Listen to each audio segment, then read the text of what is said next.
மூலிகைகளை நாம் பயன்படுத்துகிறோம். சில மூலிகைகளின் பயன்பாடுகளையும் அறிந்து கொள்கிறோம். ஆனால் எந்த மூலிகையை எதற்காக எப்படி பயன்படுத்த வேண்டும் என்ற முறையான விஷயங்களை நம்மிடையே ஒவ்வொரு நாளும் பகிர்ந்து வருகிறார் டாக்டர் கௌதமன் அவர்கள். இன்றைக்கு என்ன மூலிகையின் பயன்பாடுகளை நம்மிடையே பகிர்ந்து கொள்ள வந்திருக்கிறார் என்பதை கவனிக்கலாம். நிகழ்ச்சியில் அடுத்த பகுதியாக வரவிருப்பது பல்லாண்டு வாழ்ந்திட.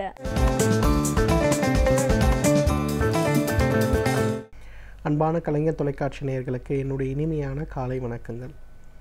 நம்ம கிராமமாகட்டும் நகரமாகட்டும் எங்கே போனாலும் முருங்கை மரம் இல்லாத ஒரு இடத்தையே நம்ம பார்க்க முடியாது. நிறைய வீடுகளில் நம்ம பார்த்தோன்னா முருங்கை மரம் இருக்கிறதையும், நிறைய தெரு முனைகளில் கோவில்களில் நிறைய இடங்களில் முருங்கை மரம் இருக்கிறதையும் நம்ம பார்க்க முடியும்.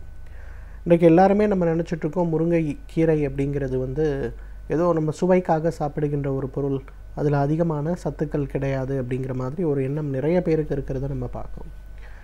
ஆனால் பெண்களுக்கு இறைவன் கொடுத்துருக்கக்கூடிய மிகப்பெரிய ஒரு வரப்பிரசாதம் என்னன்னு சொன்னிங்கன்னா இந்த முருங்கைக்கீரையை தான் சொல்லணும்.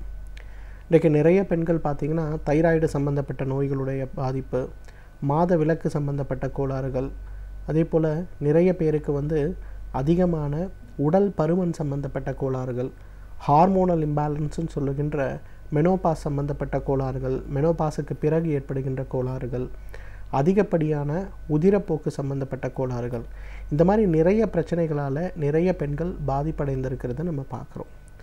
இந்த மாதிரி பாதிப்பு வராமல் இருக்க வேண்டும் அப்படின்னு நம்ம நினச்சோன்னா அதற்கு முருங்கைக்கீரையை வாரத்திற்கு ஒரு 2 முறையாவது சாப்பிடுகின்ற ஒரு பழக்கத்தை நம்ம வைத்து கொள்ளணும். அதை பருப்புடன் சேர்த்து உணவாகவோ அல்லது வேக வைத்து அந்த தண்ணீரை எடுத்து அதில் ரசம் வைத்தோ சாப்பிடுகின்ற பழக்கம் இன்றைக்கு நிறைய கிராமங்களில் இருந்து வரக்கூடிய பழக்கம் அப்படின்னு என்றால் மிகையாகாது. இரண்டாவது, நிறைய பேருக்கு பார்த்திங்கன்னா இன்றைக்கு மூட்டு வலி, இடுப்பு வலி, கழுத்தில் எலும்பு வலி, கைகளில் வலி, தோள்பட்டை வலி, இந்த மாதிரி நிறைய வலிகளால் நிறைய பேர் அவதிப்படுறதை நம்ம பார்க்குறோம். ஆயுர்வேத மருத்துவத்தில் இலைக்கிழி அப்படின்னு சொல்லுகின்ற ஒரு விஷயம் ரொம்ப ஃபேமஸ். இந்த மாதிரி வலியோடு வரவங்களுக்கு என்ன பண்ணுவாங்கன்னா உடனே ஒரு இலைக்கிழியை செஞ்சு அதை வச்சு நல்லா ஒத்தரம் கொடுப்பாங்க. அந்த இலைக்கிழியில் என்ன இருக்குது அப்படின்னு பார்த்திங்கன்னா 3 பொருட்கள் தான் இருக்கும். ஒரு அரை முடி தேங்காய், ஒரு கைப்பிடி நிறைய முருங்கை இலை, ஒரே ஒரு எலுமிச்சம்பழத்துடைய சாறு.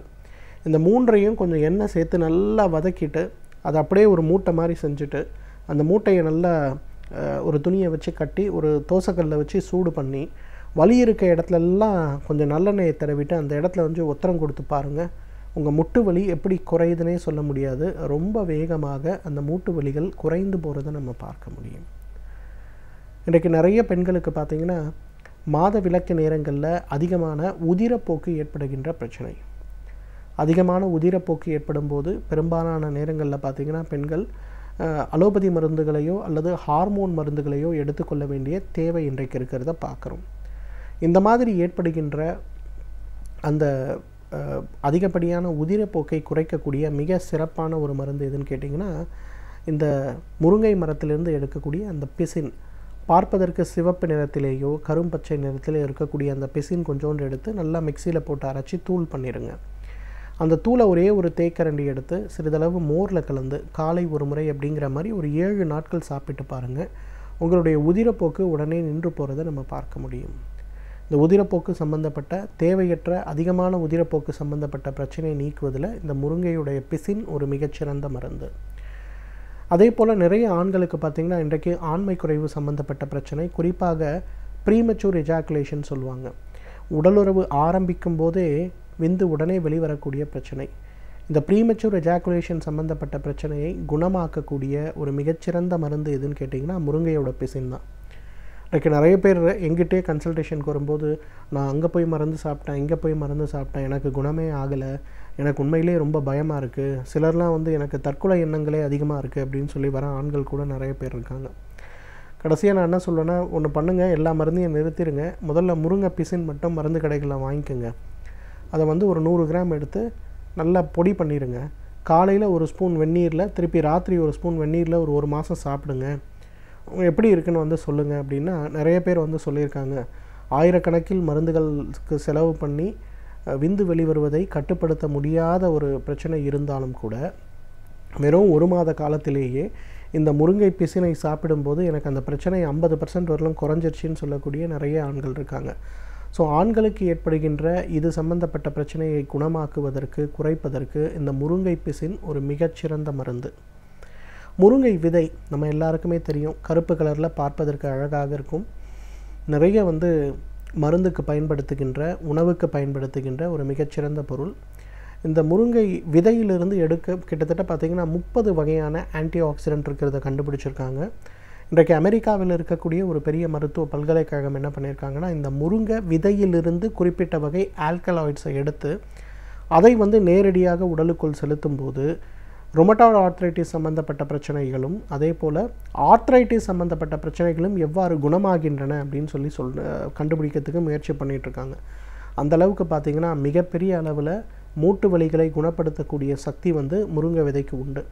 அதனால தான் நம்ம பாரம்பரிய மருத்துவத்தில் என்ன பண்ணுவாங்கன்னா, முட்டுகள் வீங்கி நடக்க முடியாமல் இருக்கின்ற பொழுது என்ன பண்ணுவாங்கன்னா, 20 கிராம் அளவுக்கு முருங்கை விதையை எடுத்து 1 லிட்டர் தண்ணீரில் போட்டு அதை நல்லா கொதிக்க வைத்து 1/2 லிட்டராக குறைத்து வடிகட்டி எடுக்கக்கூடிய அந்த ஒரு கஷாயத்தை காலை ஒரு முறை, மதியம் ஒரு முறை, இரவு ஒரு முறை, உணவுக்கு முன்பு அப்படின்னு எடுக்க ஆரம்பிக்கும்போது மூட்டு வலிகள் சம்பந்தப்பட்ட பிரச்சனைகள் படிப்படியாக குணமாகிறத நம்ம பார்க்க முடியும். அந்தளவுக்கு முட்டு வலிகள் சம்பந்தப்பட்ட பிரச்சனைகளை நிரந்தரமாக குணமாக்கக்கூடிய சக்தி முருங்கை விதைக்கு உண்டு.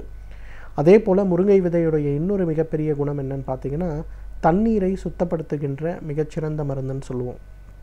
கிராமங்களில் இன்றைக்கும் ரொம்ப காடுகளில் இருக்கக்கூடிய பழங்குடி மக்கள்லாம் என்ன பண்ணுறாங்கன்னு பார்த்தீங்கன்னா, அவங்களுக்கு தண்ணீர் கிடைக்கக்கூடிய சோர்ஸ் அப்படின்னு பார்த்தீங்கன்னா ரொம்ப லிமிட்டட் சோர்ஸ் தான் இருக்கும். அங்கேருந்து தண்ணீரை எடுத்துகிட்டு ஒரு பானையில் வச்சு முருங்கை விதையை அப்படி ஒரு நறுக்கி 1க்கு 2 உடைச்சிட்டு ஒரு துணியில் போட்டு கட்டி அந்த துணிக்குள்ளே தொங்க விட்டுருவாங்க. காலையில் எழுந்து அந்த தண்ணீரை பார்த்திங்கன்னா அதில் இருக்கக்கூடிய கசடுகள்லாம் ரொம்ப அழகாக கீழே போயிருக்கும். மேலே இருக்கக்கூடிய தண்ணீரை மட்டும் வடிகட்டி சாப்பிடுவாங்க.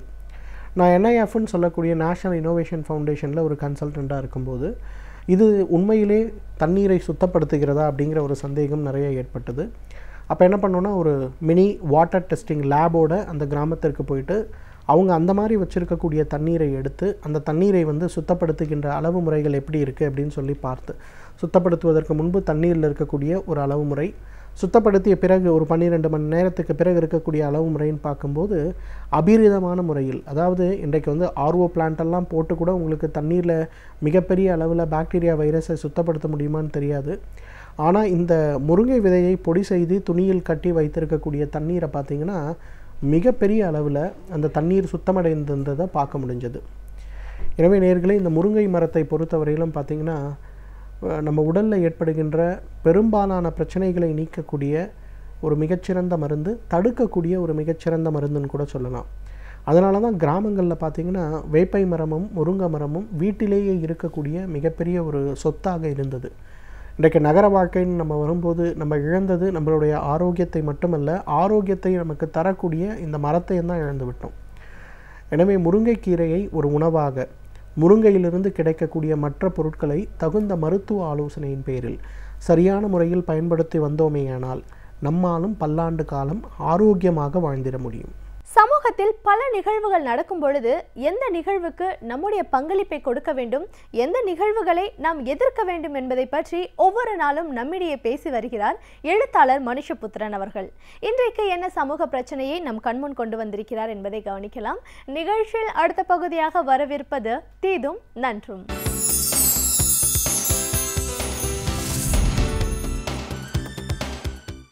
வணக்கம் நண்பர்களே, இன்னும் ஒரு இனிய காலை பொழுதில் தீதும் நன்றும் நிகழ்ச்சியில் உங்களை சந்திப்பதில் மிக்க மகிழ்ச்சி அடைகிறேன். பொதுவாக குழந்தைகளுக்கு எதிராக இழைக்கப்படுகிற குற்றங்கள் தொடர்பாக நாம் ஏராளமான செய்திகளை இந்த நிகழ்ச்சியில் பேசியிருக்கிறோம். இன்னும் சொல்லப்போனால் அரசுகள் அதை பற்றி கவலைப்படுகின்றன, நீதிமன்றங்கள் அதை பற்றி கவலைப்படுகின்றன, பல்வேறு விதமான மனித உரிமை ஆர்வலர்கள் அதை பற்றி மிகுந்த கவலை தெரிவிக்கிறார்கள். குழந்தைகளினுடைய உரிமைகள் பாதுகாக்கப்பட வேண்டும் என்று. ஆனால் வரக்கூடிய செய்திகள் ஒவ்வொரு முறையும் அச்சமூட்டக்கூடியதாக இருக்கிறது, வருத்தம் தரக்கூடியதாக இருக்கிறது. சமீபத்தில் ஹைதராபாத்தில் ஒரு மாணவி, ஒரு பள்ளி மாணவி, அவர் சீருடை அணிந்து வரவில்லை என்பதற்காக ஆசிரியர்களால் அவர் பையன்களுடைய கழிப்பறை அருகே நிற்க வைக்கப்பட்டார். அது அவருக்கு கொடுக்கப்பட்ட தண்டனை. அதன் மூலமாக அவரை அவமானப்படுத்த வேண்டும் என்பது அந்த ஆசிரியர்களுடைய நோக்கமாக இருந்திருக்கிறது. நினைத்து பார்க்கிற போதே மனம் மிகவும் பதறுகிறது. எப்படிப்பட்ட ஒரு குரூர மனம் இருந்தால் இது போன்ற தண்டனைகளை வழங்க முடியும்? உண்மையில் நம்முடைய ஆசிரியர்கள் எப்படிப்பட்டவர்களாக இருக்கிறார்கள் என்கிற ஒரு மிகப்பெரிய ஒரு கவலையை, வருத்தத்தை இந்த சம்பவம் எனக்கு ஏற்படுத்தியது. ஏனென்று கேட்டால், ஆசிரியர்கள் என்பவர்கள் மாணவர்களுடைய ஆளுமை வளர்ச்சியில் முக்கிய பங்கு வகிக்கிறார்கள். ஒரு பள்ளி என்பது மாணவர்களுடைய ஆளுமை வளர்ச்சியில் மிகப்பெரிய பங்கை வகிக்கிறது. இன்னும் சொல்லப்போனால், சீருடை அணிந்து வருவது, அணிந்து வராமல் இருப்பது என்பதெல்லாம் அவ்வளோ பெரிய தண்டனைக்குரிய ஒரு குற்றமா? உண்மையில் பல காரணங்களுக்கு. அந்த சிறுமி எதனால் அவர் சீருடை அணிந்து வர முடியவில்லை என்றால், அவர் ஒரு வறுமையான பின்புலத்தை சேர்ந்தவள் அந்த சிறுமி. அப்படி இருக்கிற போது அன்று அவருடைய சீருடை துவைத்து காய வைக்கப்படவில்லை. அதன் காரணமாக வேறு வழியின்றி அவர் அன்று ஒரு சாதாரண உடையில் வந்திருந்தார். அதற்காக இவ்வளோ பெரிய தண்டனையை அவர்கள் வழங்குகிறார்கள். குழந்தைகளுக்கு எதிராக இது போன்ற பல தண்டனைகள் கொடுக்கப்படுவதை நாம் தொடர்ந்து பார்க்கிறோம். அதாவது ஒடுக்கப்பட்ட சமூகங்களைச் சேர்ந்த அல்லது தாழ்த்தப்பட்ட சமூகங்களைச் சேர்ந்த மாணவர்கள் அவர்கள் பள்ளி கழிவறைகளை சுத்தம் செய்வதற்கு அனுப்பப்படுவது, அல்லது பள்ளிகளில் தவறு செய்யக்கூடிய குழந்தைகளை நீங்கள் வெளியே நிற்க வைப்பது, அவர்களை முட்டி போட சொல்வது, அல்லது அவர்களை ஸ்கேலால் அடிப்பது, கிள்ளுவது, இழிவான சொற்களால் பேசுவது என்பதெல்லாம் இன்றும் நடைமுறையில் இருக்கிறது. குழந்தைகளை அடிப்பது இன்றும் நிறுத்தப்படவில்லை. அது தண்டனைக்குரிய குற்றம் என அரசு சட்டம் இயற்றியிருக்கிறது. தமிழகத்திலே கூட அப்படிப்பட்ட சட்டம் இருக்கிறது. ஆனால் குழந்தைகளை அடிப்பது தங்களுடைய உரிமை என்று ஆசிரியர்கள் நினைக்கிறார்கள். அதன் மூலம்தான் குழந்தைகளை நெறிப்படுத்த முடியும் என்று நினைக்கிறார்கள். அவர்கள் உண்மையிலேயே கற்பித்தல் குறித்து ஒரு அடிப்படை அறிவு கூட அவர்களுக்கு இல்லை என்பதைத்தான் இதுபோன்ற விஷயங்கள் நமக்கு காட்டுகின்றன. அதோடு மட்டுமல்லாமல், இது எந்த அளவிற்கு ஒரு குழந்தையினுடைய ஆளுமையை சிதைக்கும் என்பதை அவர்கள் மறந்து விடுகிறார்கள். ஏதோ ஒரு சம்பவம் வெளிச்சத்திற்கு வருகிறது, பல சம்பவங்கள் யாருடைய கவனத்திற்கும் வருவதில்லை. அவை அந்த பள்ளிகளிலேயே முடிந்து போய்விடுகின்றன. பல சமயங்களில் பள்ளிகளில் இது போன்ற அவமானத்தை சந்தித்த சிறுவர்கள், சிறுமிகள், மாணவிகள் தற்கொலை செய்து கொண்ட சம்பவங்கள் எல்லாம் கூட இருக்கின்றன. இது ஒரு புறம் இருக்கிறது என்று சொன்னால், இன்னொரு புறம் ஒரு இணையம் போன்ற விஷயங்களின் காரணமாக மாணவர்கள் கடுமையான பாதிப்புகளுக்கு ஆளாகி கொண்டிருக்கிறார்கள். சமீபத்தில் இந்த நீலத்திமிங்கல விளையாட்டு என்று சொல்லக்கூடிய இந்த ப்ளூ வேல் கேம் அது ஏற்படுத்திய தாக்கம் பற்றி தொடர்ந்து பரபரப்பான செய்திகள் வந்த வண்ணம் இருக்கின்றன. ஆங்காங்கே சில மாணவர்கள் தற்கொலை செய்து கொண்டிருக்கிறார்கள். சில இளைஞர்கள் மீட்கப்பட்டிருக்கிறார்கள். அதாவது இந்த ப்ளூ வேல் கேம் விளையாட்டின் மூலமாக தன்னைத்தானே சித்திரவதை செய்து கொள்வது, தன்னைத்தானே துன்புறுத்திக் கொள்வது, கடைசியில் தன்னைத்தானே அழித்துக் கொள்வது, தற்கொலை செய்து கொள்வது வரைக்கும் 50 நிலைகளில் இந்த ஆட்டம் ஆடப்படுகிறது. இந்த விளையாட்டு இவ்வளவு பரவலாக இருப்பதை கண்காணிப்பதற்கு கூட இங்கே யாருக்கும் ஒரு பார்வை இல்லை. மாணவர்கள் இறக்கத் தொடங்கிய பிறகுதான் இதை பற்றிய செய்திகளை வெளியே ஆரம்பித்தன. இப்பொழுது எல்லோரும் கவலைப்படுகிறார்கள். மாணவர்களுக்கு அதை பற்றி விழிப்புணர்ச்சி கொடுக்க வேண்டும் என்றெல்லாம் பேசிக்கொண்டிருக்கிறார்கள். இது ஒட்டுமொத்தமாக நான் இதற்கு முன்னால் சொன்ன சம்பவம் இப்பொழுது மாணவர்களே தங்களுக்கு இன்னல் விளைவிக்கக்கூடிய, தீங்கு விளைவிக்கக்கூடிய இது போன்ற இணையதள செயல்பாடுகளில் ஈடுபடுவது, இது எல்லாவற்றிற்கும் பின்னால் ஒரு அடிப்படையான ஒரு விஷயம் இருக்கிறது. குழந்தைகளை பற்றிய அக்கறையின்மை. அது ஆசிரியர்களுக்கும் இருக்கிறது, பெற்றோர்களுக்கும் இருக்கிறது. குழந்தைகள் என்ன செய்து கொண்டிருக்கிறார்கள்? உதாரணமாக, ஒரு குழந்தை பள்ளிக்கு போய்விட்டு வீடு திரும்புகிறது என்றால், அந்த குழந்தைக்கு பள்ளியில் என்ன நடந்தது என்பதை பற்றி நம்முடைய பெற்றோர்கள் எத்தனை பேர் கவலைப்படுகிறார்கள், விசாரிக்கிறார்கள், குழந்தைகளோடு மனம் திறந்து பேசுகிறார்கள். அந்த பள்ளியில் அவர்களுக்கு ஏதாவது பிரச்சனை இருக்கிறது என்றால், ஆசிரியர்களுடனோ சக மாணவ மாணவிகளுடனோ ஏதாவது சிக்கல் இருக்கிறது என்றால், அதை தீர்ப்பதற்கு என்ன வழிமுறை இருக்கிறது? அதற்கான ஒரு குழுக்கள் நம்முடைய பள்ளிகளில் இருக்கிறதா? உளவியல் மருத்துவர்கள் இருக்கிறார்களா? உளவியல் ஆலோசகர்கள் இருக்கிறார்களா என்பதெல்லாம் மிக முக்கியமான ஒரு கேள்வி. அப்படிப்பட்ட ஒரு சூழ்நிலையில் ஆசிரியர்களுக்கும் பெற்றோர்களுக்கும் இடையே இடைவெளி நிலவுகிறது. ஆசிரியர்களுக்கும் மாணவர்களுக்கும் இடையே இடைவெளி நிலவுகிறது. பெற்றோர்களுக்கும் குழந்தைகளுக்கும் இடையே கூட இந்த இடைவெளிகள் நிலவுகின்றன. இந்த சூழ்நிலையில் ஒரு குழந்தை துன்புறுத்தப்பட்டால் அந்த குழந்தைக்காக ஒரு குரல் கொடுப்பதற்கு யாராவது வருவார்கள் என்கிற ஒரு அச்சம் நிறைய ஆசிரியர்களுக்கு கிடையாது. மாறாக பள்ளிகளில் நடப்பதெல்லாம் தங்களுடைய ஒரு எதேச்சதிகாரமான உரிமை என்று நினைக்கிறார்கள். இன்னொரு புறம் இந்த குழந்தைகள் இது போன்ற இணைய விளையாட்டுகளில் சிக்கி அவர்கள் தங்களை தாங்களே அழித்து கொள்ளக்கூடிய ஒரு நிலை வருகிற போது, ஒரு குழந்தை ஒரு இணையத்தில் எவ்வளவு நேரம் செலவிடுகிறது, எவ்வளவு நேரம் அது தன்னுடைய ஒரு தொடர்புகளை அதில் உருவாக்கி கொள்கிறது என்பதை பற்றியெல்லாம் பெற்றோர்கள் கவலைப்படுவது கிடையாது, ஆசிரியர்களும் கவலைப்படுவது கிடையாது. ஒரு ஆசிரியருடைய பொறுப்பு என்பது இது போன்ற விஷயங்களில் மாணவர்களுக்கு விழிப்புணர்ச்சி ஏற்படுத்துவது இல்லையா? நிச்சயமாக விழிப்புணர்ச்சி ஏற்படுத்த வேண்டும். இதனுடைய அபாயங்களை எடுத்துச் சொல்ல வேண்டும். குழந்தைகள் வெகு எளிதாக எதையும் புரிந்து கொள்ளக்கூடியவர்கள். அதாவது நீங்கள் அதிக நேரம் வீடியோ கேம்ஸ் விளையாடுவது அல்லது இணையத்தில் இருப்பது போன்றவை எல்லாம் எப்படி நம்முடைய உடல் மனநல அமைப்புகளை பாதிக்கும் என்பதை பற்றிய ஒரு பார்வையை குழந்தைகளுக்கு உருவாக்குவது ஆசிரியர்களுடைய கடமை. ஆனால் ஆசிரியர்கள் பல சமயங்களில் தண்டனைகள் வழியாகத்தான் குழந்தைகளை வழிநடத்த விரும்புகிறார்களே ஒழிய ஒரு நல்ல நண்பர்களாக இருப்பதில்லை என்கிற ஒரு அவலத்தை நாம் பார்க்கிறோம். இந்த நிலையில் ஆசிரியர்கள் குழந்தைகளை தண்டிப்பது அல்லது அவர்களை வன்முறைக்கு ஆளாக்குவது என்பது மேலும் மேலும் அவர்களை அழிவுக்குள்ளாக்கக்கூடியதாகும். மாறாக குழந்தைகளை அழிவுக்கு உள்ளாக்கக்கூடிய, துன்பத்திற்கு உள்ளாக்கக்கூடிய பல விஷயங்களிலிருந்து குழந்தைகளை மீட்டெடுப்பது ஆசிரியர்களுடைய, பெற்றோர்களுடைய ஒரு கடமை. குழந்தைகளை சூழ்ந்திருக்கக்கூடிய அபாயங்கள் இன்று மிகப்பெரியவை என்பதை ஆசிரியர்களும் பெற்றோர்களும் உணர வேண்டும். மீண்டும் இன்னும் ஒரு புதிய சிந்தனையோடு உங்களை சந்திக்கிறேன். நன்றி, வணக்கம்.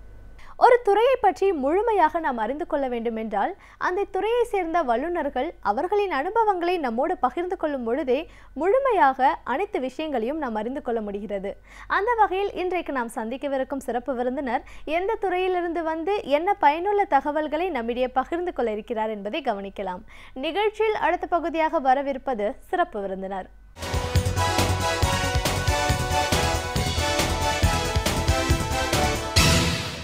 வணக்கம் நேர்களே, விடியலேவா நிகழ்ச்சியின் சிறப்பு விருந்தினருக்கான நேரம் இது. இன்றைய சிறப்பு விருந்தினர் இலக்கியவாதி கவிஞர் சுமதி. ஒரு இலக்கியவாதியா, பட்டிமன்ற பேச்சாளரா, கவிஞரா, ஒரு ஆசிரியரா 25 ஆண்டு கால பயணம் அப்படிங்கிறது எப்படி இருந்துச்சுன்னு பல விஷயங்களை நம்ம இவங்க கிட்ட கேட்டு தெரிஞ்சுக்கலாம். வணக்கம் மேடம். வணக்கம். ஒரு இலக்கியவாதியா, கவிஞரா, பட்டிமன்ற பேச்சாளரா, பள்ளி ஆசிரியரா, முதல்ல எங்கள் நிகழ்ச்சிக்கு உங்களை நாங்கள் முதல்ல வரவேற்கிறோம் மேடம். ஒரு ஆசிரியர் அப்படின்னு சொல்லும்போது இது ரொம்ப ஒரு முக்கியமான பணி. நிறைய மாணவர்களை, எதிர்கால கவிஞர்களை, ஆய்வாளர்களை, இப்படி பல துறையில் சிறந்து விளங்கக்கூடிய மாணவர்களுக்கு கல்வி கற்றுக் கொடுக்குற ஒரு விஷயம் அப்படிங்கிறது சாதாரணமானது இல்லை. அதையெல்லாம் தாண்டி உங்களுடைய பயணம் அப்படின்னு பார்க்கும்போது அது ஆசிரியர் பயணத்தோடையே ஒரு படைப்பாளியாகவும் நீங்கள் பயணப்பட்டு இருக்கீங்க, ஒரு பேச்சாளராகவும் உங்களோட பயணத்தை தொடங்கியிருக்கீங்க. இதெல்லாம் பள்ளி நாட்கள்லேயே ஆரம்பமான ஒரு விஷயம் அப்படின்னாலும் இன்னைக்கு வரைக்கும் உங்களோட தொடர்புடையதாக அது அமைஞ்சிருக்கு. உங்களோட படைப்பு, அதுக்கு நீங்கள் கொடுக்குற முக்கியத்துவம், ஒரு பேச்சாளராக உங்களுடைய அனுபவங்கள், இப்படி நிறைய கருத்துக்களை எங்கள் நேர்களோட நீங்கள் முழுமையாக பகிர்ந்துக்கணும் மேடம். முதல்ல இப்படி ஒரு படைப்பாளியாக உங்களுடைய பயணம் அப்படிங்கிறது எப்படி, எங்கே ஆரம்பமானது? பள்ளின்னு நீங்கள் பேசுகிற போது சொன்னீங்க, அந்த நிகழ்வுலேருந்து நம்ம பேச ஆரம்பிக்கலாம். ஆமாம் மேம், பள்ளி பருவத்திலேருந்து ஆரம்பிச்சிச்சு. குறிப்பாக சொல்லணும்னா 7ஆம் வகுப்பு படிக்கும்போது வந்து எங்களுடைய தமிழ் ஆசிரியர் வந்து ஒரு பேச்சு போட்டி நடக்க போது அதில் கலந்துக்கிற விரும்புகிறவங்களாம் நீங்கள் பேர் கொடுக்கலாம் அப்படின்னு சொன்னாங்க. அது ஒரு விளையாட்டுத்தனமாக நான் வந்து அந்த பேர் கொடுத்தேன். பேச்சு போட்டியில் கலந்துக்கலாம் சொல்லிட்டு பாரதி கண்ட புதுமை பெண் அப்படின்ற தலைப்பில் நான் பேசினேன்.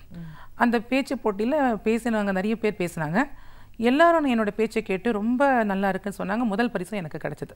முதல்ல பேசின கன்னி பேச்சுக்கு எனக்கு முதல் பரிசு கிடச்சிச்சு. எல்லாரும் வந்து சொன்னாங்க, குரல் வளம் ரொம்ப நல்லா இருக்குது, எளிமையான நடை, உச்சரிப்பு ரொம்ப பிரமாதம்னாங்க. அது எனக்கு ஒரு தூண்டுகோலாக அமைஞ்சது. அதுக்கப்புறம் பார்த்திங்கன்னா நிறைய பள்ளி நாட்களில் நிறைய அங்கே நடக்கக்கூடிய போட்டிகள், நான் சேலத்தில் படித்தேன். அதுக்கப்புறம் பார்த்திங்கன்னா மாவட்ட அளவிலான பேச்சு போட்டிகள்லாம் நடக்கும், அதில் கலந்துக்க ஆரம்பித்தேன். எல்லாவற்றிலும் எனக்கு வந்து பரிசு கிடைக்க ஆரம்பித்தோன்னா எனக்கு ரொம்ப ஆர்வம் அதிகமாகிட்டதுனால அது தொடர்ந்து நான் என்னோட கல்லூரி நாட்கள் வரைக்கும் நான் பேசிக்கிட்டே இருந்தேன். அதாவது inter school level, inter college level, state level அப்படின்னு சொல்லிட்டு ஒரு இடத்துலையும் எனக்கு வந்து பரிசு கிடைச்சது. அது ஊக்கமாகவும் இருந்தது. அந்த திறமை எனக்கு தானாக வளர்ந்துச்சு, என் கூடவே வளர்ந்தது. அதுக்கப்புறம் கல்லூரி நாட்களில் வந்து பட்டிமன்றம் பேச ஆரம்பித்தேன். பட்டிமன்றம் சொன்னால், குறிப்பாக சொன்னால் வலம்புரி ஜான் அவர்கள், ஐயா வார்த்தை சித்த வலம்புரி ஜான் அவர்கள் என்ன பண்ணுவார்னா, நல்லா பேசுகிறீங்கம்மான ஒரு நிகழ்ச்சியில் பார்த்துட்டு அவருடைய தொடர் பட்டிமன்றங்கள் எல்லாத்துக்கும் என்னை வந்து கூட்டிகிட்டு போக ஆரம்பித்தார். தமிழ்நாடு மட்டும் இல்லாமல் எல்லா ஊர்களிலும் நாங்கள் வந்து பட்டிமன்றம் பேச ஆரம்பித்தோம். நிறைய அனுபவங்கள் கிடைத்தது, நிறைய விஷயங்களை பகிர்ந்து கொள்ள நேர்ந்தது. அது மட்டும் இல்லாமல் உலக அனுபவம் நிறைய கிடைத்தது. எனக்கு பிடித்தமான ஒன்றாக அமைந்தது.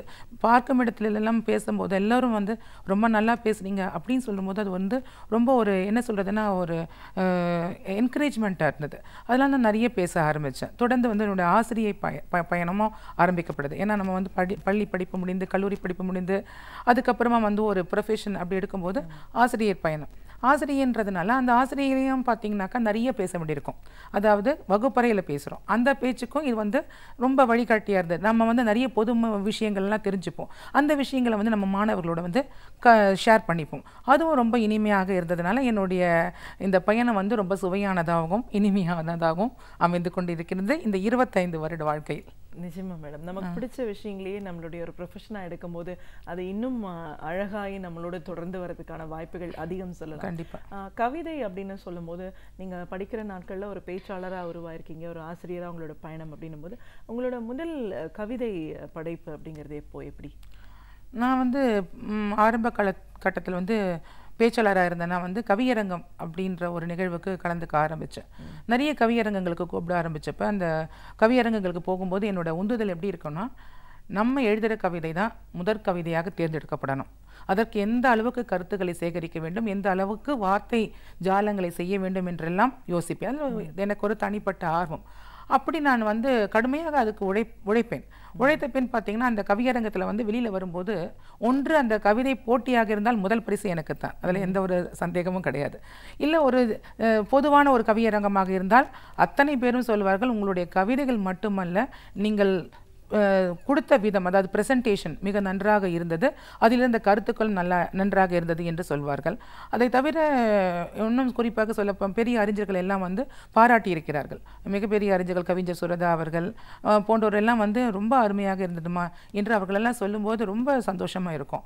அந்த மாதிரி நிறைய கவிதைகள் எழுதிட்டு வந்தேன். நான் வந்து குறிப்பாக பெண்களுக்காக நிறைய கவிதைகள் எழுதுவேன். பெண்களுடைய கவிதைகள் அப்படின்னு சொல்லும்போது உங்களுடைய படைப்பு அப்படிங்கிறது ஒரு ஆசிரியரோடையே கூட சேர்ந்து வந்திருக்கு அப்படின்னாலும் ஒவ்வொரு கவிஞர்களுக்கும் ஒரு கலைஞர்களுக்கும் அவங்களுக்கான ஒரு முத்திரை, ஒரு அடையாளம் அப்படின்னு இருக்கும். ஒரு பெண் என்ற முறையில் பெண்கள் சார்ந்த விஷயங்களை உங்களோட கவிதைகள்ல நீங்க எந்த அளவுக்கு சேர்த்துக்கிட்டீங்க? ஆமாங்க மேம். அப்போ பார்த்தீங்கன்னா நான் வந்து ஒரு 25 வருட காலமாக இந்த துறையில் இருக்கிறதுனால ஆரம்ப காலகட்டத்தில் வந்து பெண்களுக்கு எதிராக அதாவது பெண்களுக்கு எதிராக இழைக்கப்படும் அநீதிகளை பற்றி நிறைய கவிதைகள் வந்து நான் எழுதியிருக்கேன். இன்றைக்கி பார்த்திங்கன்னா இடஒதுக்கீடு இருக்குது, பெண்களுக்கு சம பங்கு இருக்குது, சம வாய்ப்பு இருக்குது அப்படின்னு சொன்னீங்கன்னா சொல்கிறாங்க. இருந்தால் கூட இன்றைக்கி நான் உண்மையை ஒரு விஷயம் சொல்லணுன்னாக்கா, என்ன குழந்தை அப்படின்றத வந்து ஸ்கேன் பண்ணி பார்க்கலனாலும் தெரிஞ்சுக்கிட்டு அது வெறுக்கக்கூடிய அளவுக்கு சில விஷயங்கள்லாம் நடந்துட்டு தான் இருக்குது. அதில் வந்து நான் பெண் சிசுவதை பற்றி, வரதட்சணை கொடுமை பற்றி, ஈவ் டீசிங் பற்றி, இப்படி பலவிதமான கவிதைகள் வந்து பெண்கள் சார்பாக வச்சுருக்கேன். குறிப்பாக சொல்லணும்னா அந்த பெண் சிசுவதை வந்து எனக்கு ஒரு தாக்கமாக இருந்தது. இந்த மதுரை தேனி பக்கத்துலலாம் இந்த மாதிரி நடக்கிற சம்பவங்கள்லாம் நாங்கள் நிறைய கட்டுரைகளில் நிறைய, ஏன்னா நான் வந்து இந்த பத்திரிகையிலலாம் நான் படிச்சுட்டு இருப்பேன். அப்போ அதனோட தாக்கமாக ஒரு கவிதை எழுதினா எனக்கு ரொம்ப பிடித்தமான கவிதை அது. பேதமின்றி விலங்கு கூட பிள்ளை ஒன்று பெற்றெடுக்க எம் இந்திய தாய்க்குலமோ தூக்கி எறிகின்றனர் பெண் சிசுவை குப்பை தொட்டி வளர்க்க. குப்பை தொட்டியா அல்லது குழந்தை தொட்டியா என்ற பட்டிமன்றம் ஒன்றை நான் தொடுக்க, தாய்ப்பால் பருக வரும் முன் எருகம்பால் இதன் விதியை நிர்ணயிக்க, இதை போய் நான் எந்த நீதிமன்றத்தை உரைக்க. கூடும் முன் கூட்டலை பாராமல் கூடிய பின் கூட்டலை கழிப்பது கூடியவரின் குற்றமன்றோ. அன்புக்கு தாய் வேண்டும், காதலிக்க மனைவி வேண்டும், பாசத்திற்கு சகோதரி வேண்டும், ஆனால் குழந்தை மட்டும் ஆண் தான் வேண்டுமோ, இது என்ன நியாயமோ என்ற இந்த கவிதை வரிகள் எனக்கு வந்து ரொம்ப பிடித்தமான வரிகள். இது வந்து பெண் சிசுவதை பற்றி நான் சொல்லி எழுதின கவிதை. நிறைய பேர் வந்து ரொம்ப பாராட்டி இருக்காங்க. விலங்கு கூட பாராபட்சம் இல்லாமல் ஒரு குழந்தையை பெற்றுக்கும் போது நம்ம இவ்வளோ 6 அறிவு படித்த மனிதர்களாகிய நாம் ஒவ்வொரு எந்த குழந்தையாக இருந்தாலும் பாராபட்சம் பார்க்காமல் அவர்களை வளர்க்க வேண்டும் என்பது என்னுடைய கருத்தாகும்.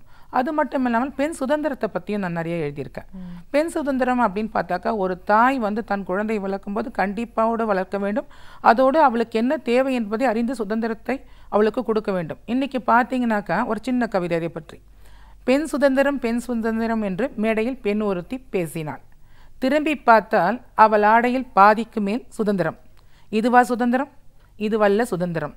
அவள் எண்ணத்தில் இருக்க வேண்டும் சுதந்திரம், எழுத்தில் இருக்க வேண்டும் சுதந்திரம், பேச்சில் இருக்க வேண்டும் சுதந்திரம், அறிவில் இருக்க வேண்டும் சுதந்திரம், கற்பதில் இருக்க வேண்டும் சுதந்திரம். இதுதான் யாம் கேட்கும் சுதந்திரம். ஆக இன்றைக்கி நான் ஒரு சின்ன விஷயம் உங்களோட பகிர்ந்துக்க விரும்புகிறேன். என்னென்னா, இன்றைக்கி வந்து காலகட்டம் நாகரிகத்தில் வளர்ந்து நிற்கிறது, மேலோங்கி நிற்கிறது.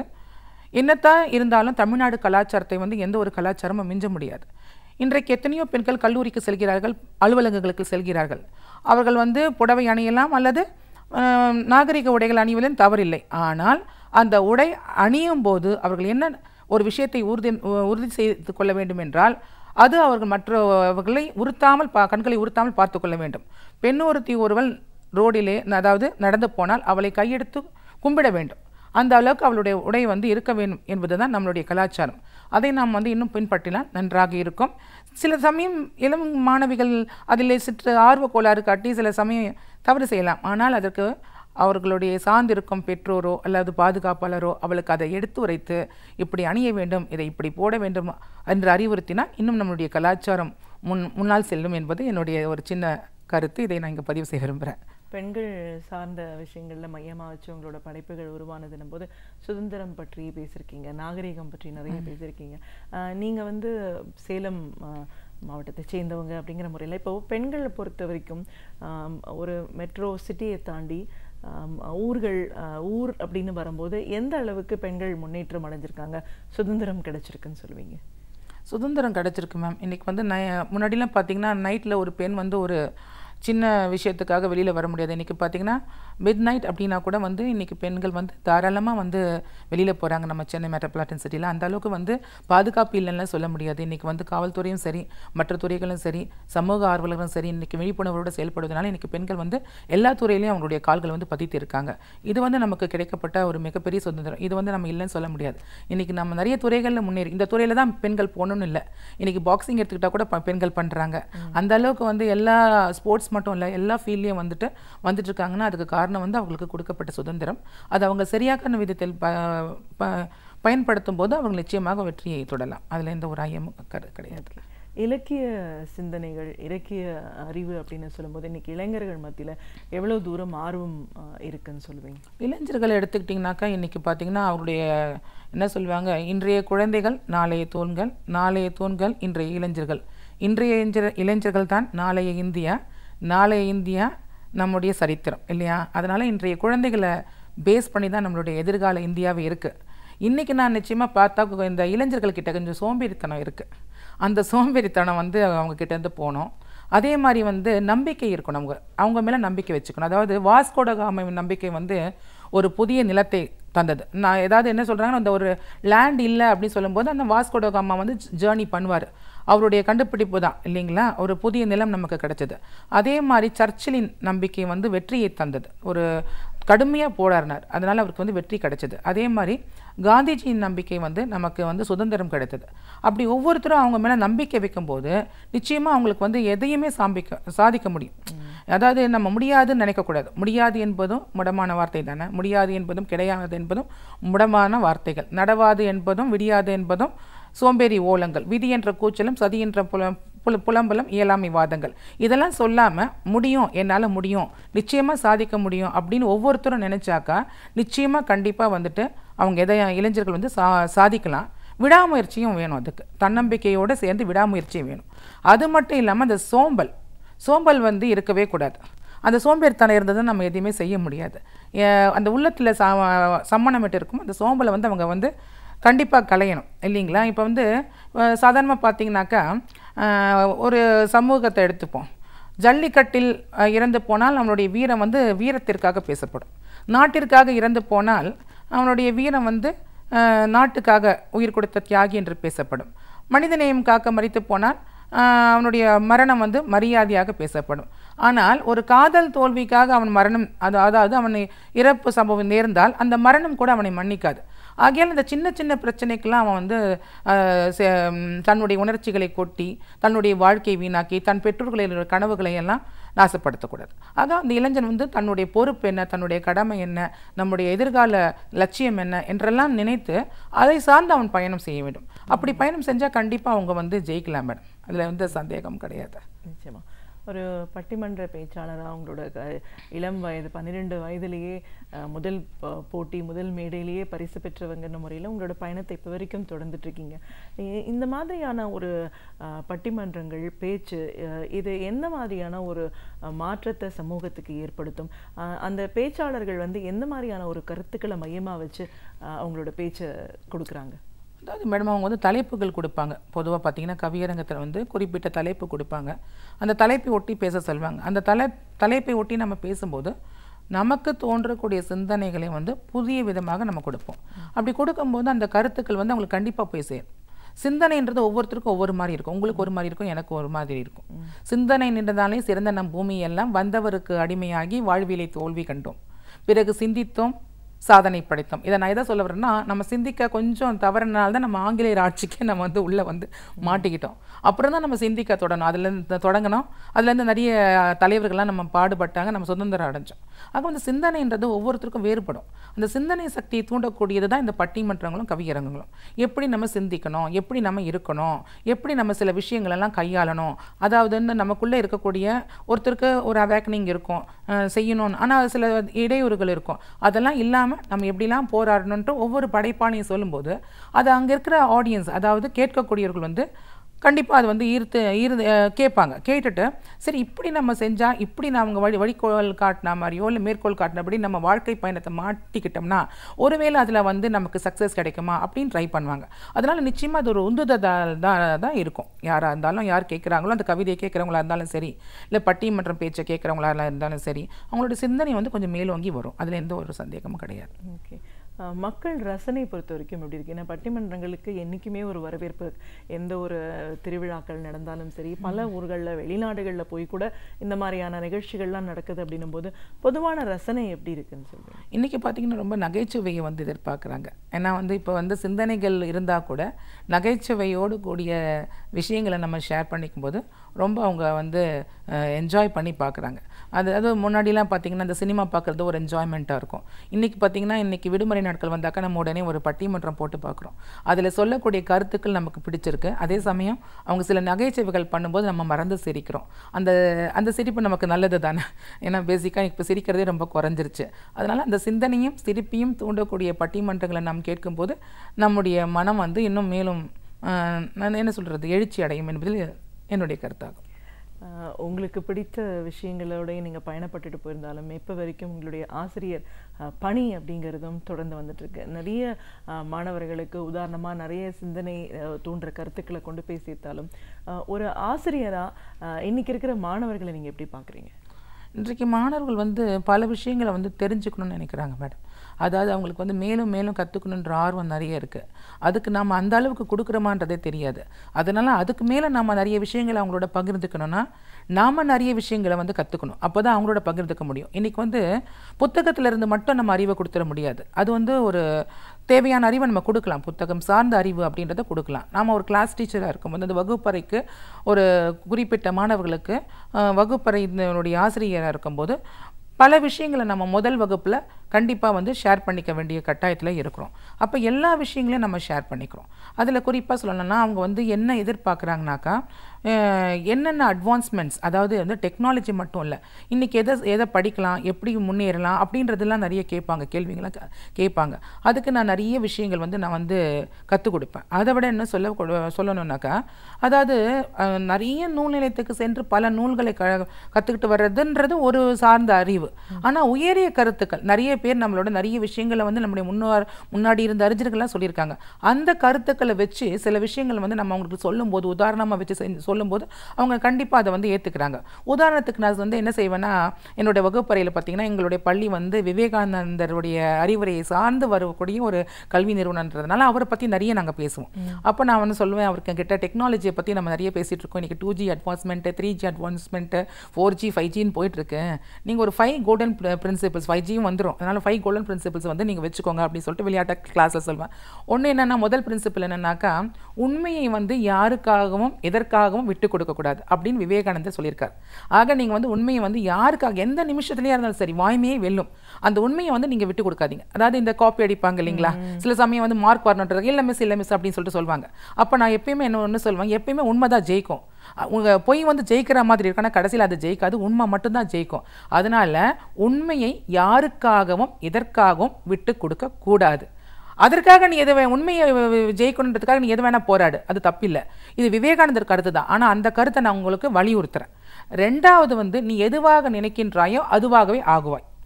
பலம் பலவீனம் உனக்கு தெரிந்த ஒன்று, ஆனால் நான் இப்படித்தான் ஆக போகிறேன் அப்படின்னு நீ மனசில் நினச்சிக்கிட்டீங்கன்னா அதற்கான முயற்சிகளை நீ வந்து ஸ்டெப் பை ஸ்டெப் ஒவ்வொரு படிக்கட்டாக ஏறுற மாதிரி நீ நினைக்க ஆரம்பிச்சிட்டேன்னு வச்சுக்கோ, கண்டிப்பாக நீ அதை வந்து தொட முடியும் அப்படின்றது ரெண்டாவது ஒரு கோல்டன் ரூலாக சொல்வேன். மூணாவது வந்து டைம் கால்குலேஷன். ஒரு எக்ஸாம் பேப்பர் கூட 2.5 மணி நேரத்தில் நீ முடிச்சாகணும்.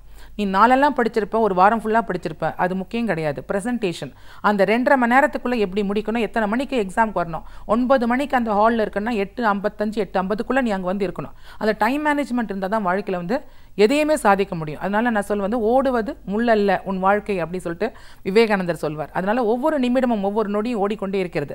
அந்த நொடிக்குள்ளே நீ எவ்வளோ தூரம் பயணம் பண்ணுறியோ அந்த பயணத்தில் வந்து ஒரு சிறப்பான முத்திரையை நீ குத்தணும் அப்படின்னு நினச்சினா அதுக்கு வந்து நீ வந்து அந்த டைம் மேனேஜ்மெண்ட் பண்ணுறது மட்டும் இல்லாமல் இந்த டைம்குள்ளே இதை படிக்கணும், இந்த டைம்குள்ளே நம்ம இந்த போர்ஷன்ஸை முடிக்கணுன்றதெல்லாம் பிளானிங் போடுறது மட்டும் இல்லாமல் அந்த 2.5 மணி நேரத்தில் அந்த கொஷின் பேப்பரை எப்படி ஃபேஸ் பண்ணுறது அப்படின்ற ஒரு சில யுத்திகளை வந்து நான் சொல்லிக் கொடுப்பேன். ஒரு கொஷினையே ரொம்ப நேரம் எழுதிட்டு இருக்கக்கூடாது. ஒரு கொஷினை விட்டுறக்கூடாது. அதுக்கு நீ என்ன செய்யணும், எல்லாத்தையும் நீ படிக்கும்போது எப்படி ப்ரெசன்டேஷன் பண்ணணும் அப்படின்றதுக்கு நான் தனியாகவே ஒரு கிளாஸ் போட்டு நடத்தியிருக்கேன். ஸோ அது வந்து ஒரு முக்கியமான ஒரு விஷயம் ஆகும். அதை பற்றி மாணவர்கள் வந்து கேட்பாங்க, சரிங்க மேம் இப்படி எழுதும்போது இது ரொம்ப லென்த்தியாக இருக்குது, இந்த கொஷின் விட்டுடலாமா? இல்லை, லென்த்தியாக இருந்தால் கூட அந்த ப்ரீஃபான கொஷினை கூட ஷார்ட் பண்ணி ஒரு 5 பாயிண்ட்ஸ் 8 பாயிண்ட்ஸ் அப்படி சுருக்கி நீ கொடுக்கணும் அப்படின்னு சொல்லிட்டு இதெல்லாம் நாங்கள் சொல்லிக் கொடுக்குறது உண்டு. அதே மாதிரி இன்னொரு விஷயம் வந்து அவங்க சொல்லுவாங்க, என்ன மேம் இது இந்த வாட்டி இவ்வளோ எடுத்துட்டேனே, அடுத்த வாட்டி கொஞ்சம் மார்க் கம்மியாகும் போது பரவாயில்ல மேம் நான் இவ்வளோ மார்க் போன வாட்டி. நான் சொல்லுவேன், excellence is not a destination, it's a journey. அதாவது எக்ஸலன்ஸ் வந்து நான் வந்து 10th படிக்கிற வரைக்கும் தான் காமிப்பேன், ஃபஸ்ட் மார்க் எடுப்பேன். இல்லை +2 படிக்கிற வரைக்கும் தான் நான் என்னோட ஃபஸ்ட் மார்க்கு, இல்லை ஒரு 1165 85 அது உன்னோட டார்கெட் கிடையாது. நீ நல்லா படிக்கிற, 10th வந்து எக்ஸலன்ஸ் காமிக்கிற, 12th வந்து எக்ஸலன்ஸ் காமிக்கிற, காலேஜில் ஓகே. அந்த எக்ஸலன்ஸ் வந்து உன்னோட ஜேர்னி ஃபுல்லாக, உன்னோட பயணம் ஃபுல்லாக, உன்னோட வாழ்க்கை ஃபுல்லாக இருக்கணும். அதாவது உன்னோட ஜாபு, அதோட அச்சீவ்மெண்ட் எதெல்லாம் பண்ணினா கூட ஒவ்வொரு நிமிஷமும் ஒவ்வொரு காலகட்டத்திலையும் அந்த எக்ஸலன்ஸ் இருந்தால் தான் உன்னுடைய ஜேர்னி வந்து ஃபுல்ஃபில்லாக இருக்கும். அதனால் அதை நீங்கள் வந்து கீப் அப் பண்ணுங்க அப்படின்னு சொல்லிட்டு சொல்லுவேன். இறுதியாக நான் சொல்லுவேன், இதுக்கு காரணம் அந்த 5G முடிக்கும்போது 5வது ரூல் நான் என்ன சொல்கிறேன்னா, இதுக்கு தேவை உங்களிடம் கடின உழைப்பு, தன்னம்பிக்கை, விடாமுயற்சி. இதெல்லாம் ஈக்குவல் கான்சன்ட்ரேஷன். தட் இஸ் அந்த காஃபி எப்படி ஒரு பால், டிகாஷன், சக்கரை போட்டால் ஒரு காஃபி எப்படி வருதோ அந்த மாதிரி ஈக்குவலாக இதை வந்து நீங்கள் மிக்ஸ் பண்ணிங்கனாக்கா கண்டிப்பாக வந்து நீங்கள் எந்த ஒரு விஷயத்தை நினச்சி போராடுறீங்களோ அந்த விஷயம் உங்கள் உள்ளங்கையில் கண்டிப்பாக வரும். இதில் எந்த ஒரு சந்தேகமும் கிடையாது அப்படி சொல்லிட்டு நாங்கள் மாணவருடன் உரையாடுற சந்தர்ப்பங்களில் உரையாடுவோம். இது இயல்பாக நடக்கும். ஒரு ஆசிரியராக ஒரு 25 இயர்ஸ் அப்படின்னு வரும்போது நிறைய மாற்றங்களை நம்ம இப்போ பார்த்துருப்போம். இந்த சமூகத்திலையும் சரி, டெக்னாலஜிலையும் சரி. அன்னைக்கு இருக்கிற மாணவர்கள் மாதிரியே இன்னைக்கு இருக்கிற இளைஞர்கள், மாணவர்கள் இருக்கிறதில்ல. ஸோ இப்போ மாணவர்களுக்கு தகுந்த மாதிரி டீச்சர்ஸ் தங்களை மாற்றிக்கணும், தயார்படுத்திக்கணும், எக்யூப் பண்ணிக்கணும் அப்படின்ற ஒரு சூழல் அப்படின்றாங்க. ஒரு ஆசிரியராக உங்களை எப்படி நீங்கள் தயார்படுத்திக்கிறீங்க? We are a facilitator. அதாவது டீச்சிங் மட்டும் இல்லை, ஃபெசிலிட்டேட்டர்னால் அவங்களுக்கு வந்து எல்லா விஷயங்களையும் அவங்க நம்ம ஷேர் பண்ணிப்பாங்க. அதாவது கல்வி மட்டும் இல்லை, அதுக்கு அவங்களுக்கு ஆலோசனை சொல்லணும். நம்ம அந்த தகுதியை நம்ம வளர்த்துக்கணும். மேம் இந்த மாதிரி ஒரு பிரச்சனை ஆயிடுச்சு, பர்சனல் ப்ராப்ளம் அப்படின்னு ஏதாவது அப்ரோச் பண்ணாங்களா, அது பர்சனலாக தான் இருக்கும். அதுக்கு நீங்கள் இப்படி செய்யணும், இப்படி நடந்துக்கணும் அப்படின்றத வந்து நாங்கள் சொல்லிக் கொடுப்போம். அது மட்டும் இல்லாமல் புத்தகத்திலேருந்து மட்டும் சொல்லிக் கொடுக்குறவங்க வந்து ஒரு ஆசிரியர் கிடையாது. இதயத்திலேருந்து சொல்லிக் கொடுக்கணும். முடிஞ்ச அளவுக்கு நல்ல கருத்துக்களை அவங்களுக்கு சொல்லிக் கொடுக்கணும். பிரச்சனைன்னு வரும்போது அது 4 பேருக்கு ஒரு பிரச்சனை, அவங்களுக்கு தனிப்பட்ட பிரச்சனைனா அதை அப்படியே சால்வ் பண்ண பார்ப்பேன். என்னை பொறுத்த வரைக்கும் அதை வந்து கொண்டு போய் மேனேஜ்மெண்ட் வரைக்கும் கொண்டு போய் அதை இன்னும் பெருசாக்கெல்லாம் விருப்பப்பட மாட்டேன். சரி, இந்த பிரச்சனை இதோட விட்டுரு, இது மறுபடியும் அது நடக்கக்கூடாது, அது நடக்காத மாதிரி பாதுகாத்துக்கிறதுக்கு என்னென்ன வழிகள் இருக்குது அந்த வழிகளுக்கெல்லாம் வந்து கேர்ள்ஸ்க்கெல்லாம் சொல்லிக் கொடுப்பேன். இப்படி இருங்க, அப்படி இருங்க, இந்த ப்ராப்ளத்தை பெருசு பண்ணாதீங்க அப்படின்னு சொல்லிட்டு சொல்லும்போது அவங்க அதை கேட்டுப்பாங்க. சரிங்க மேம் அப்படி சொல்லுவாங்க. அதாவது ஒரு ஆசிரியன்றது வந்து அடுத்த தாய் மாதிரி. ஒரு வகுப்பறையில் அவங்களுக்கு என்ன பிரச்சனை வந்தாலும் அந்த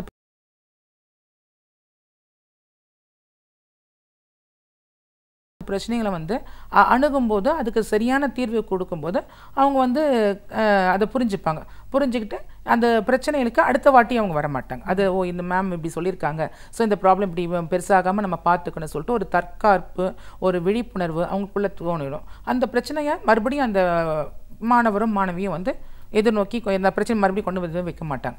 அந்த அளவுக்கு அவங்கள ட்ரெயின் பண்ணி விட்டுருவோம். அந்த இதில் உண்டு. ஒரு கவிஞராக, ஒரு பேச்சாளராக உங்களோட பயணம் உங்களுடைய பள்ளி நாட்கள்லேருந்து தொடங்கி இப்போ வரைக்கும் எவ்வளோ தூரம் போயிட்டுருக்கு? ஒரு பெண் என்ற முறையில் பெண்களை மையமாக வச்சு பெண்கள் முன்னேற்றத்துக்கான விஷயங்களை கருத்துக்களாக்கி உங்களோட படைப்புகள் உருவான விதம், இன்னைக்கு வரைக்கும் இந்த ஆசிரியர் பணி எந்த அளவுக்கு ஒரு மனநிறைவான பணியாக உங்களுக்கு அமைஞ்சதுன்னு உங்களோட அனுபவங்கள் சார்ந்த நிறைய விஷயங்களை எங்களோட நீங்கள் பகிர்ந்துட்டதுக்கு நன்றி. நன்றி. பல புத்தகங்களை நாம் தேடி தேடி படிக்கும் பொழுதுதான் பல துறைகளை பற்றி, பல விஷயங்களை பற்றி நாம் அறிந்து கொள்ள முடியும். ஆனால் பேராசிரியர் சுபவீரபாண்டியன் அவர்கள் நாம் படித்து அறிந்து கொள்ள வேண்டிய பல புத்தகங்களிலிருந்து நமக்கு தேவையான பல தகவல்களை ஒவ்வொரு நாளுமே இனிமையாக வழங்கி கொண்டிருக்கிறார். அந்த வகையில் இன்றைக்கு நமக்காக என்ன தகவல்களை கொண்டு வந்திருக்கிறார் என்பதை கவனிக்கலாம். நிகழ்ச்சியில் அடுத்த பகுதியாக வரவிருப்பது ஒன்றே சொல் நன்றே சொல்.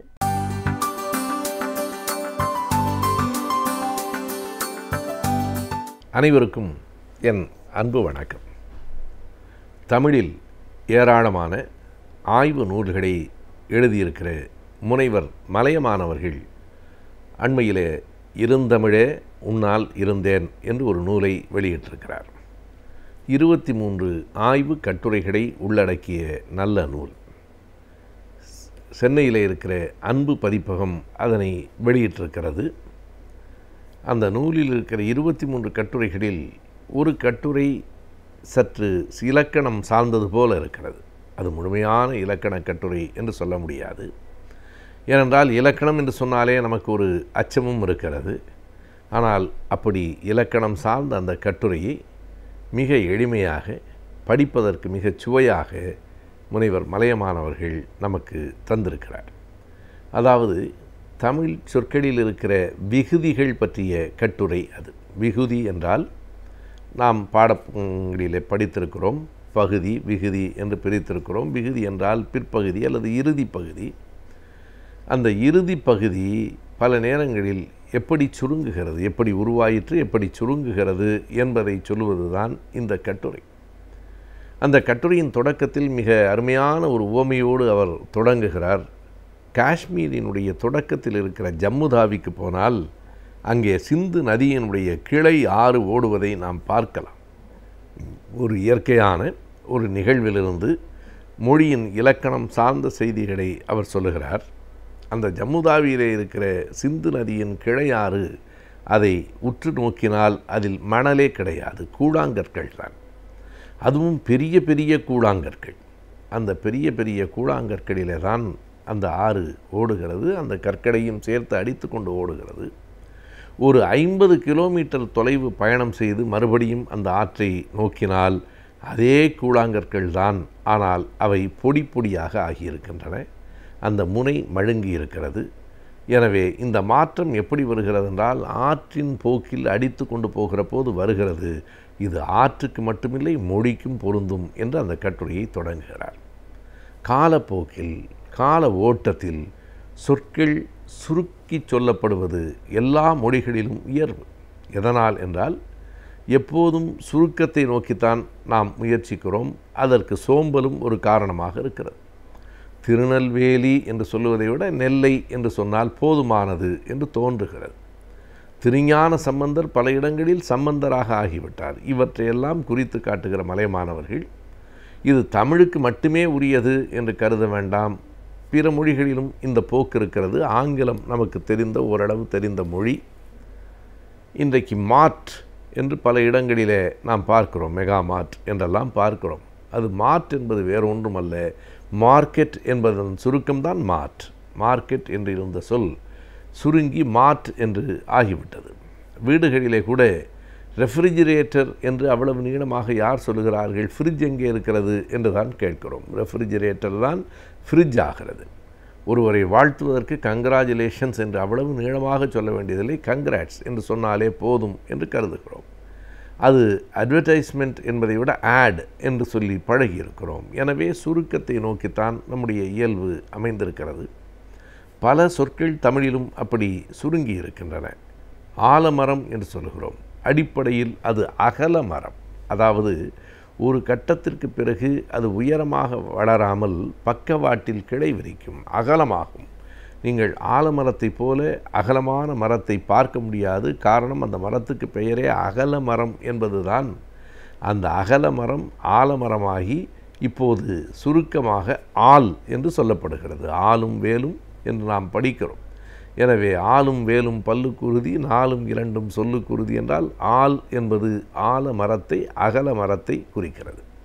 இப்படி சொற்கள் சுருங்கி சுருங்கி சுருங்கி வருவது என்பது எல்லா மொழிகளுக்கும் உள்ள இயற்கை தான். பகல் என்கிற சொல்லே எப்படி என்பதை மலையமான் மிக அழகாக விளக்குகிறார். அது நாடின் ஒரு பகுதி. அந்த பகுதி என்பதுதான் பகல். பகுதி, பகல் என்பது காலப்போக்கில் பால் என்றும் மாறும். அப்படி எங்காவது மாறி இருக்கிறதா? இருக்கிறது.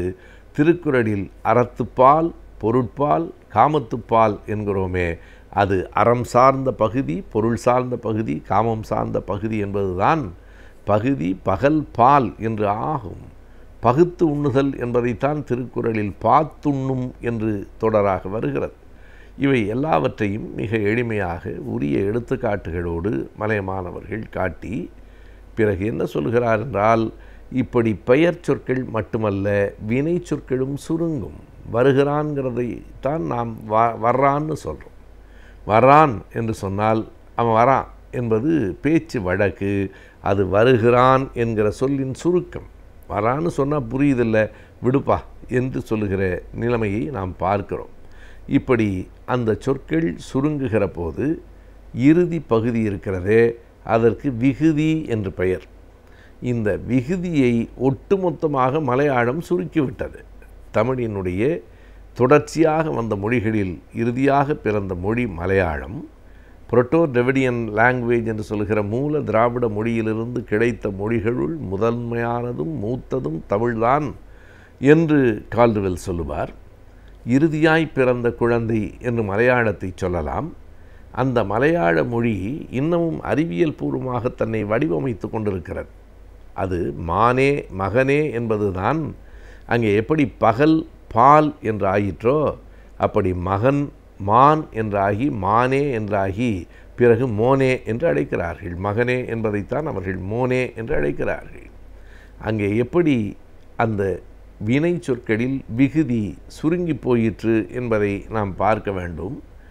நம் தமிழ் மொழியில் அன் ஆன் அள் அர் என்றெல்லாம் அந்த விகுதி இறுதியாக இருக்கிற ஒட்டு.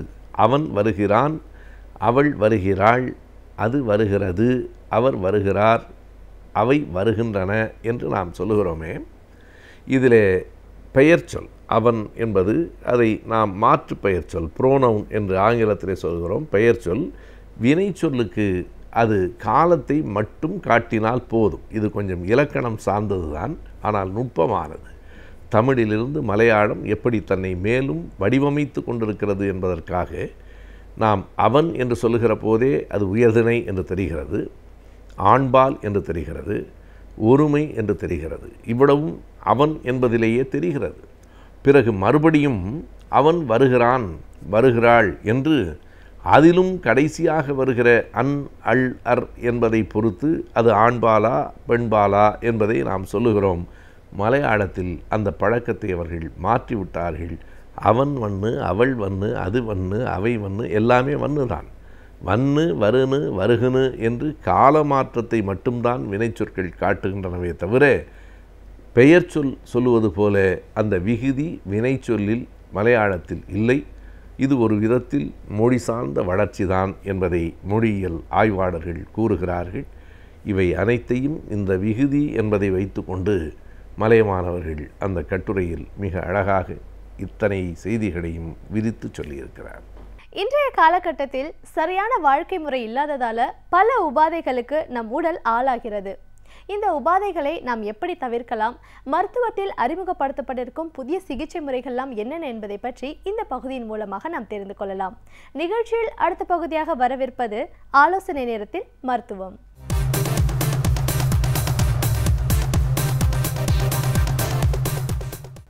அனைவருக்கும் வணக்கம்.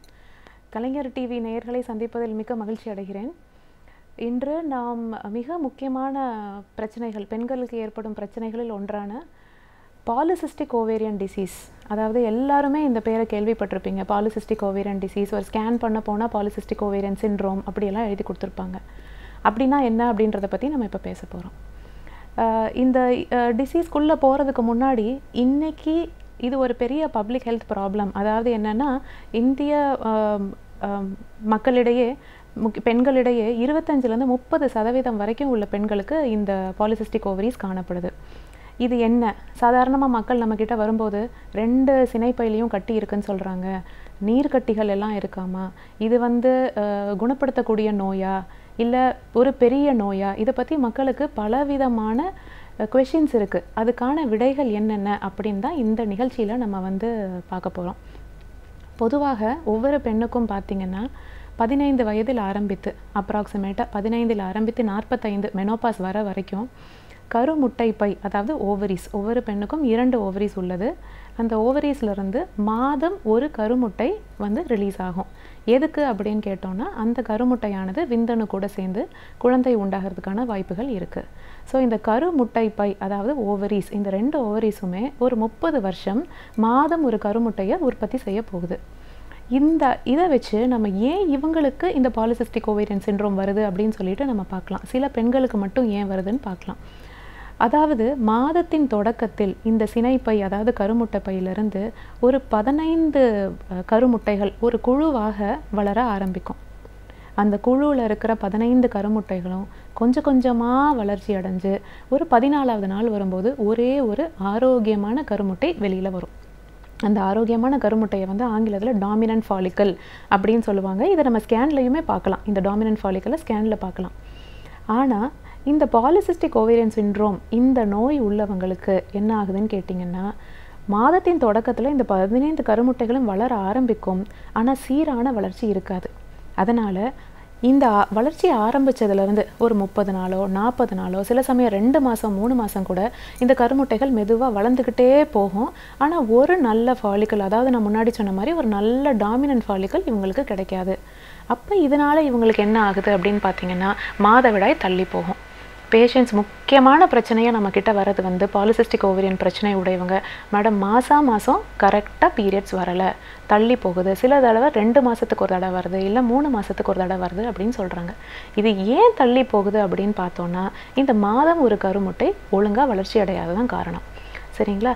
இந்த வளர்ச்சி அடையாமல் இருக்கக்கூடிய கருமுட்டைகள் சின்ன சின்ன சின்ன நீர்க்கட்டிகளாக ஓவரியிலே தங்கிடும். அதுதான் நம்ம ஸ்கேனில் பார்க்கும்போது சிஸ்டாக நமக்கு தெரியுது. அதனால தான் இதை பாலிசிஸ்டிக் ஓவரி அப்படின்னு சொல்லி நம்ம பார்க்குறோம். ஸோ இப்போ இந்த பாலிசிஸ்டிக் ஓவரி வந்துச்சுன்னா இதனால் என்னென்ன பிரச்சனைகள் வரலாம், பொதுவாக இது யாருக்கு வரும் அப்படின்னு சொல்லி பார்க்கலாம். பொதுவாக உடல் பருமன் அதிகமாக இருக்கவங்களுக்கு, அதாவது ஒபெசிட்டி உள்ளவங்களுக்கு தான் இந்த நோய் வருது. இது ஏன்னு கேட்டிங்கன்னா, ஒபெசிட்டி இருக்கும்போது, உடல் பருமன் இருக்கும்போது உடம்புல கணையம் பேன்க்ரியாஸ்லேருந்து வரக்கூடிய இன்சுலின்கிற ஹார்மோன் அதிகமாக உற்பத்தி ஆகுது. இந்த அதிகமாக உற்பத்தி ஆகிற இந்த இன்சுலின் ஹார்மோன் தான் இந்த கருமுட்டைகள் வளர்ச்சியை தடுக்குது. அதனால் யாருக்கு இந்த இன்சுலின் ஹார்மோன் அதிகமாக சுரக்குது அப்படின்னு பார்த்தீங்கன்னா, உடல் உழைப்பு இல்லாமல் செடென்ட்ரி லைஃப் ஸ்டைல், உட்காந்தே வேலை செஞ்சிட்ருப்பாங்க, நிறைய மாவுச்சத்து உள்ள பொருட்கள் எடுத்துக்குவாங்க. அதாவது டயட்டே வந்து கார்போஹைட்ரேட் ரிச் டயட்டாக இருக்கும். ரொம்ப கார்போஹைட்ரேட், அதுவும் எளிதில் செரிமானமாகக்கூடிய கார்போஹைட்ரேட் சாப்பிட்றவங்களுக்கு தான் இந்த நோய் வந்து வருதுன்னு நம்ம பார்க்குறோம். அதனால் ஒரு பாலிசிஸ்டிக் ஓவேரியன் சிண்ட்ரோம் இருக்கிற ஒரு பெண்ணை பார்த்தால் எப்படி இருப்பார்கள் அப்படின்னு பார்த்தீங்கன்னா, வெயிட் ஜாஸ்தியாக இருப்பாங்க. கழுத்து பகுதியில் பார்த்திங்கன்னா கருப்பாக ஒரு படலம் படிந்த மாதிரி இருக்கும். அது என்ன சொல்லுதுன்னு கேட்டிங்கன்னா, உடம்புல இன்சுலின் ஹார்மோன் அதிகமாக இருக்குது அப்படின்னு சொல்லுது. இவங்களுக்கு மாதம் வரக்கூடிய பீரியட்ஸ், அதாவது தள்ளி தள்ளி போகும். 40 நாளைக்கு ஒரு முறை, 60 நாளைக்கு ஒரு முறை, சில சமயம் 2-3 மாதம் தள்ளி கூட போகலாம். இவங்களுக்கு இதோடு மட்டும் இல்லாமல் முகத்தில் தேவையில்லாமல் ரோமங்கள் வளர்வது, அந்த மாதிரி சில பிரச்சனைகள் கூட வரலாம். ஸோ இவங்களுக்கு முக்கியமாக இவங்க டாக்டரை எதுக்காக அணுகுவாங்கன்னு கேட்டிங்கன்னா, குழந்தையின்மை பிரச்சனை. இன்றைக்கி இருக்கிற காலகட்டத்தில் குழந்தையின்மை பிரச்சனைக்கு முக்கியமான காரணம் என்னன்னு பார்த்தீங்கன்னா, பாலிசிஸ்டிக் ஓவேரியன் சிண்ட்ரோம்னு தான் சொல்லலாம். அப்போ மாதம் ஒரு கருமுட்டை ஒழுங்காக உற்பத்தி ஆகாததுனால இவங்களுக்கு அந்த கருமுட்டையே உற்பத்தி ஆகலைன்னா ப்ரெக்னென்சிக்கான வாய்ப்பு இல்லாமல் போகுது. ஸோ இதுதான் ஒரு PCOS பேஷண்ட் ப்ரொஃபைல், அதாவது PCOS பேஷண்ட் எப்படி இருப்பாங்க அப்படின்னு சொல்லிட்டு. அதனால் மக்களுக்கு இந்த நோயை பற்றி ஒரு தேவையில்லாமல் அதீத பயமும் வேண்டாம். இது இருந்துட்டு போகட்டுமே, இதனால் என்ன வரப்போகுது, எனக்கு தான் 2 குழந்தை இருக்கே ஆல்ரெடி அப்படின்னும் ஒரு அலட்சியமும் வேண்டாம். இந்த பாலிசிஸ்டிக் ஓவேரியன் டிசீஸ், இந்த குழந்தை இன்மை தவிர இதில் லாங் டேர்மாக ஒரு நிறைய சைடு எஃபெக்ட்ஸ் உண்டு. லாங் டேர்ம் கான்சிக்வன்சஸ் அப்படின்னு சொல்லுவோம்.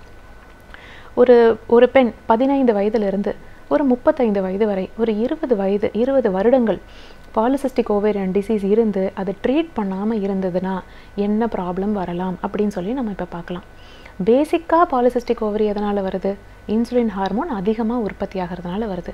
ஸோ இந்த இன்சுலின் ஹார்மோன் அதிகமாக உற்பத்தி ஆகிட்டே போய் ஒரு சமயத்தில் என்ன ஆகும்னு கேட்டால், அந்த பேன்க்ரியாஸில் இன்சுலின் ஸ்டோரே இல்லாமல் போயிடும். ஸோ அப்போ அவங்க சுகர் சாப்பிட்டாங்கன்னா அந்த ஸ்டோரில் இருந்து பேன்க்ரியாஸ் வெளியே செக்ரீட் ஆக முடியாமல் அவங்களுக்கு சர்க்கரை வியாதி, அதாவது டைப் 2 டயபெட்டிஸ் அப்படின்னு சொல்லக்கூடிய டயபெட்டிஸ் மெல்லிட்டஸ் வரதுக்கான வாய்ப்புகள் அவங்களுக்கு இருக்குது.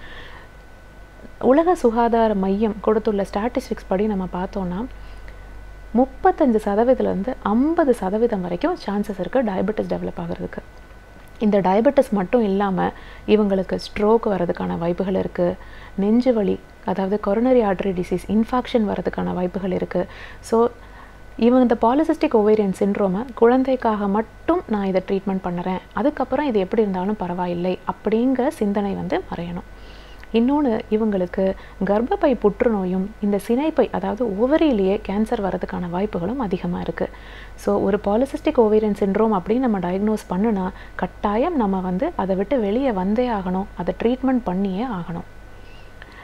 இப்போ பேசிக் காரணங்கள் என்னன்னு பார்த்தோம்னா, முதல் காரணம் உடம்புல அதிகமாக இன்சுலின் செக்ரீட் ஆகிறது, அதாவது குளுக்கோஸ் லெவல் உடம்புல அதிகமாக ஏறிக்கிட்டே இருக்கிறது தான் இந்த பாலிசிஸ்டிக் ஓவேரியன் சிண்ட்ரோமோட காரணம்.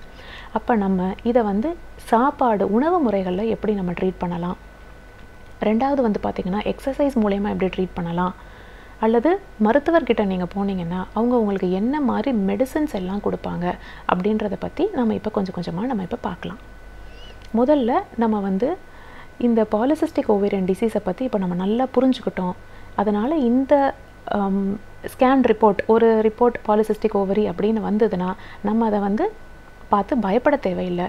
அதே மாதிரி நம்ம அந்த ரிப்போர்ட்டை பார்த்து அலட்சியப்படவும் வேண்டாம். அதை சரியான உணவு முறைகளை பின்பற்றினால், சரியான எக்ஸசைஸ் நம்ம பண்ணினா, சில சமயம் மருந்துகள் இல்லாமல் கூட இந்த பாலிசிஸ்டிக் ஓவேரியன் சிண்ட்ரோமை நம்ம ஈஸியாக நம்ம ட்ரீட் பண்ணிடலாம்.